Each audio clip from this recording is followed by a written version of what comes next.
Hello friends, welcome to yes academy. My name is Mukesh Panjwani.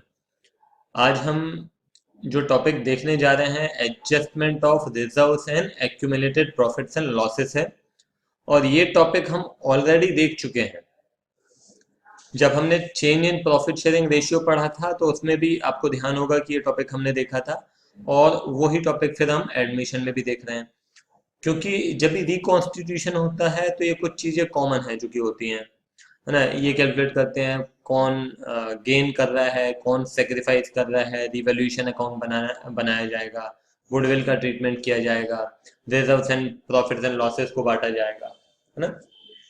तो एक बार फिर से मैं एक बार आपको कंसेप्ट रिमाइंड करा देता हूँ कि हमने क्या पढ़ा था। हमने ये पढ़ा था कि हमारे जो भी एक्यूमुलेटेड प्रॉफिट्स हैं, हमारे जो भी एक्यूमुलेटेड प्रॉफिट्स हैं, वो प्रॉफिट्स हमारे जो पुराने पार्टनर्स हैं उन्होंने कमाए हैं। तो सीधी सी बात है कि वो प्रॉफिट्स जब कोई नया पार्टनर फर्म के अंदर आ रहा है तो वो प्रॉफिट पुराने पार्टनर्स के बीच में ही बांटा जाना चाहिए। लॉजिकल है, जिसकी कमाई है उसी को मिलनी चाहिए।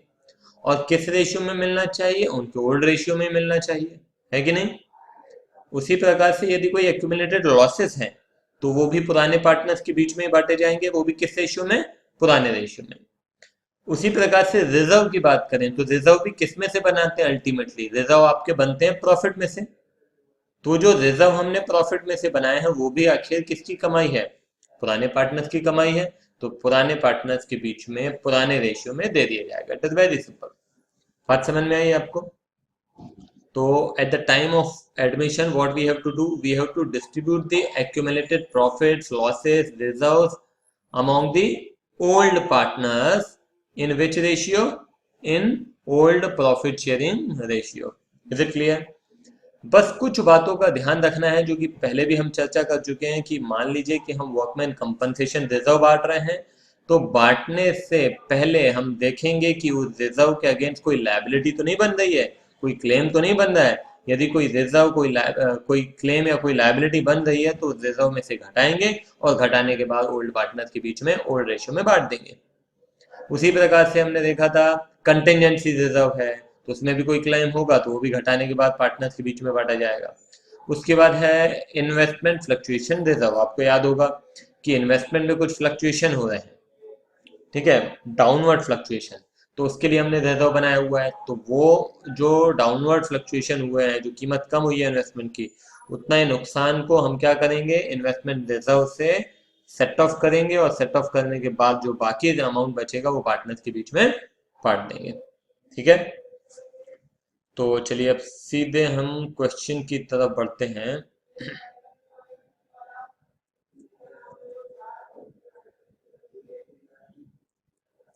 ये क्वेश्चन आपके सामने है, देखिए। पहले अच्छे से पढ़ेंगे फिर बढ़ेंगे। An extract of balance sheet of Rashmi Suman who share profits in the ratio 2:3 is given below. ये दिया हुआ है वर्कमैन कंपनसेशन रिजर्व, कितना दिया हुआ है? 80,000। Give the accounting treatment at the time of Deepa's admission with, पहला केस दिया हुआ है, with no other information is given. ये 80,000 रुपए का रिजर्व बना हुआ है और कोई इन्फॉर्मेशन नहीं दी हुई है। तो सीधी सी बात है कि 80,000 किसके बीच में बांट देंगे? रश्मि और सुमन के बीच में बांट देंगे। तो बिल्कुल सिंपल है। वर्कमैन कंपनसेशन रिजर्व बांट दिया किसके बीच में? टू रश्मि और टू सुमन। ठीक है, कितना है? 80,000 है। तो 80,000 किस रेशियो में बांटना है? 2:3। तो ये कितना हो जाएगा बताइए जरा। ये हो जाएगा 32,000 और 48,000। ठीक है, ये पहला पहला केस हो गया, बड़ा सिंपल है। दूसरे केस की तरफ पढ़ते हैं। When claim on account of workman compensation is estimated as 65,000। तो क्लेम कितना है? 65,000 है, और हमारा रिजर्व कितना बना हुआ है? 80,000। अब क्या करें? तो एक काम करते हैं, पहले तो ये जो क्लेम है उसको सेट ऑफ करते हैं। तो workman compensation reserve to workman compensation claim, कितना? 65,000 का क्लेम था, वर्कमैन कंपनसेशन रिजर्व से एडजस्ट कर दिया। एडजस्ट तो कर लिया, मगर करने के बाद भी कुछ रिजर्व बचा है क्या? देखो हमारा रिजर्व था कितना? 80,000। 80,000 में से कितना क्लेम आपने दे दिया? 65,000, तो बाकी बचा कितना बताइए। बाकी हमारा क्लेम बचा 15,000, क्लेम नहीं रिजर्व, रिजर्व हमारा बचा 15,000, तो 15,000 काट देते, workman compensation reserve account debit 15,000 to कितना, टू रश्मि और टू सुमन, ठीक है।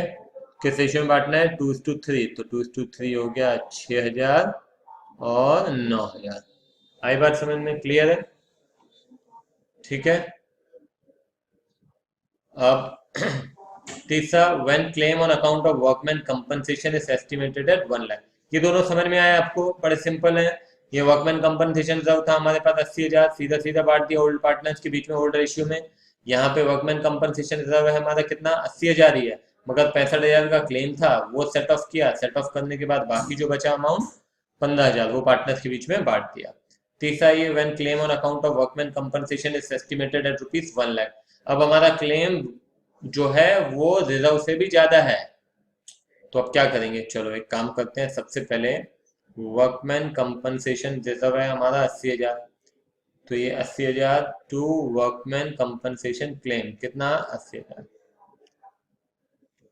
1 लाख का क्लेम तो सेटल नहीं हो सकता ना, हमारे पास जो रिजर्व बना हुआ है वो 80,000 का है और क्लेम उससे ज्यादा का आ गया, तो ये रिजर्व तो हमने एडजस्ट कर लिया क्लेम के अगेंस्ट 80,000। बाकी और क्लेम बचा हुआ है, तो आपको मालूम है भाई रिजर्व से ज्यादा कुछ क्लेम आ गया, ये लायबिलिटी है ना, तो लायबिलिटी कहाँ जाती है, रीवैल्यूएशन अकाउंट में। यदि लायबिलिटी आपकी ज्यादा है या कम है, एसेट्स ज्यादा है कम है, तो कहाँ जाते हैं, रीवैल्यूएशन अकाउंट में। तो सीधी सी बात है, ये भी रीवैल्यूएशन में ही चला जाएगा, तो रीवैल्यूएशन अकाउंट डेबिट टू क्या हो जाएगा, वर्कमैन कंपनसेशन क्लेम कितना है, 20,000। आई बात समझ में, 20,000 रुपए है वर्कमैन कंपनसेशन क्लेम, क्लियर है ये। अब ये रिवैल्यूएशन में चला गया, अब रिवैल्यूएशन में जाने के बाद क्या होगा, इकट्ठा पार्टनर्स के बीच में जो भी प्रॉफिट होगा लॉस होगा पार्टनर्स के बीच में डिस्ट्रीब्यूट हो जाएगा, ठीक है, समझ में आई बात। अगर हम चाहें तो अभी भी डिस्ट्रीब्यूट कर सकते हैं, इसमें कोई दिक्कत नहीं है, हम चाहें तो ऐसे भी एंट्री कर सकते हैं, इंडिविजुअली अभी डिस्ट्रीब्यूट करते हैं। हम यहाँ पे लिख सकते हैं Suman account debit, Rashmi account debit to revaluation, 20,000 जो है उनके 2:3 रेशियो में बांट देंगे, ठीक है। मगर ऐसा होता नहीं है, आप हम एक्चुअली क्या करते हैं, रिवैल्यूएशन अकाउंट ही बनाते हैं, फिर उसमें इकट्ठा जितना भी प्रॉफिट लॉस हुआ उसको बांटा जाता है, ठीक है। करना चाहें मगर कर सकते हैं, तो कोई दिक्कत नहीं है। इसको नोट डाउन करें तो फिर अगले क्वेश्चन पे आते हैं। चलिए अगला क्वेश्चन आपके सामने है, Kim, Mansi and Purvi are partners sharing profits in the ratio 5:3:2। They have admitted Rajni into partnership on 1st April 2017 for 1/6 share. An extract of the balance sheet on this date is as follows. Investment fluctuation fund दिया हुआ है 13,500 और ये investment दिया हुआ है 1,50,000, ठीक है। Show the accounting treatment in the following cases. पहला, there is no change and no other information is given about investment.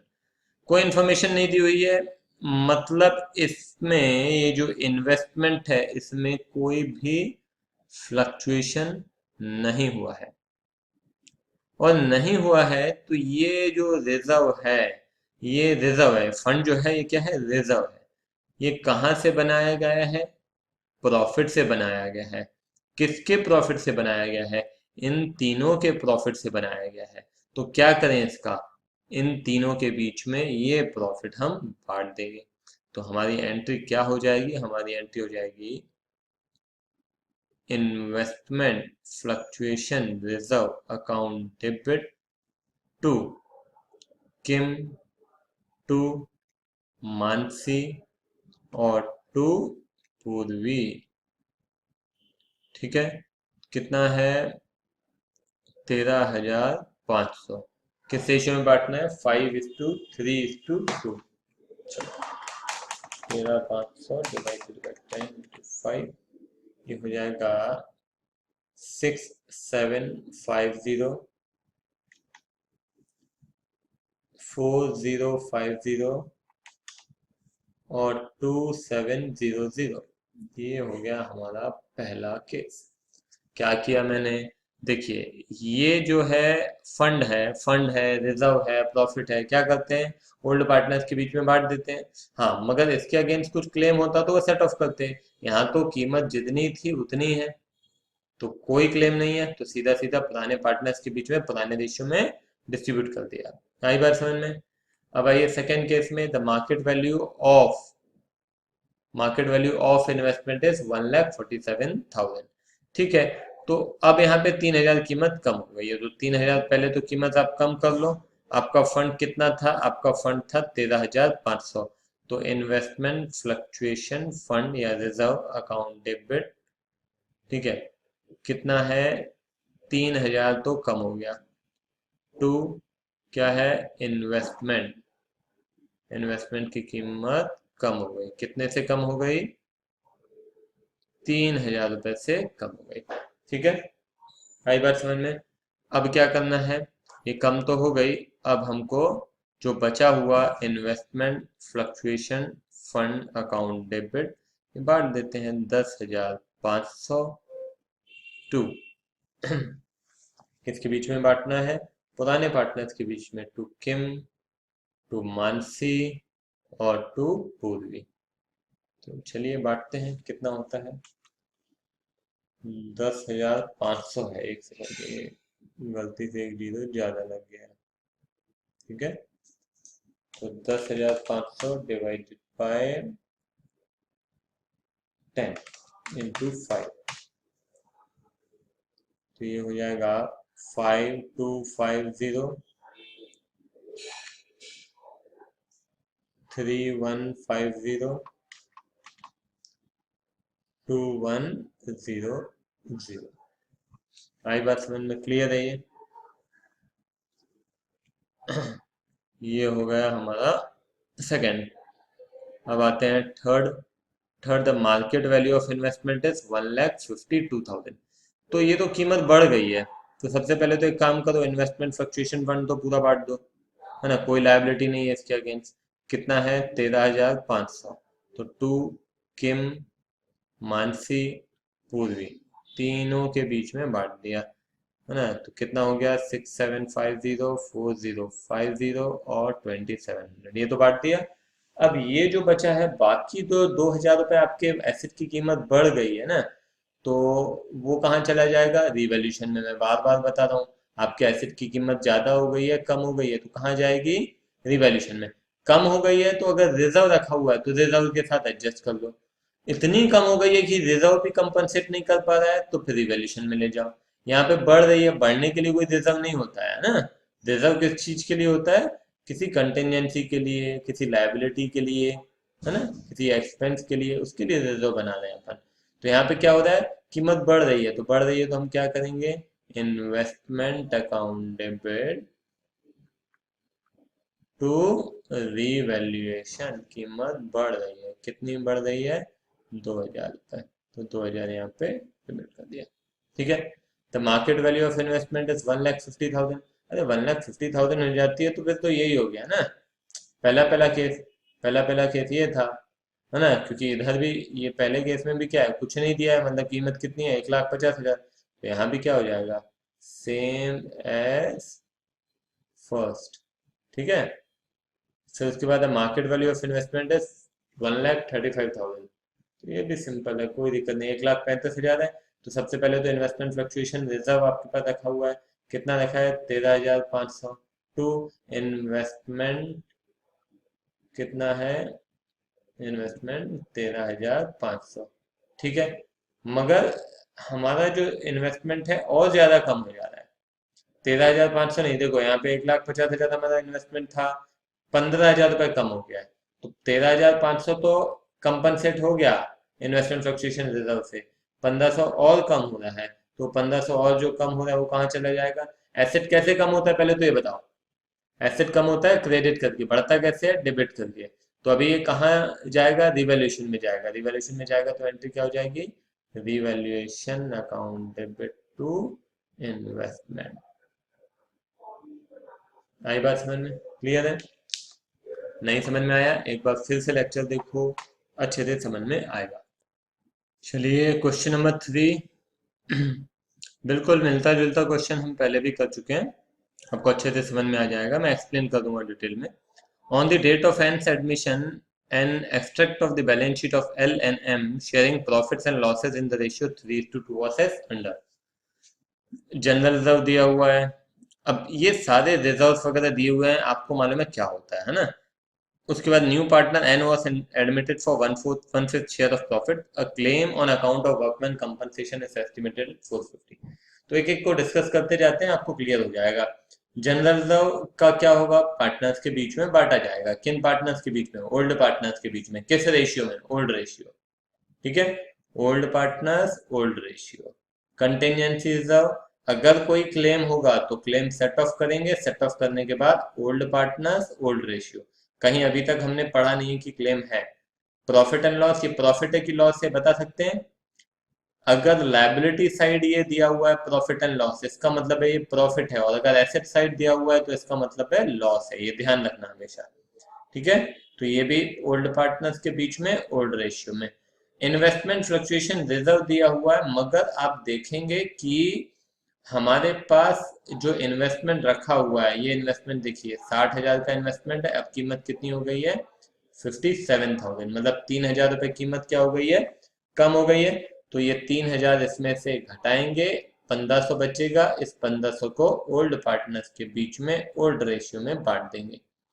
आप ये जितने भी हमने देखे ना, सबकी कंपाउंड एंट्री कर सकते हैं, आपको अलग अलग करने की बिल्कुल भी जरूरत नहीं है, टाइम खराब होगा और कुछ नहीं होगा।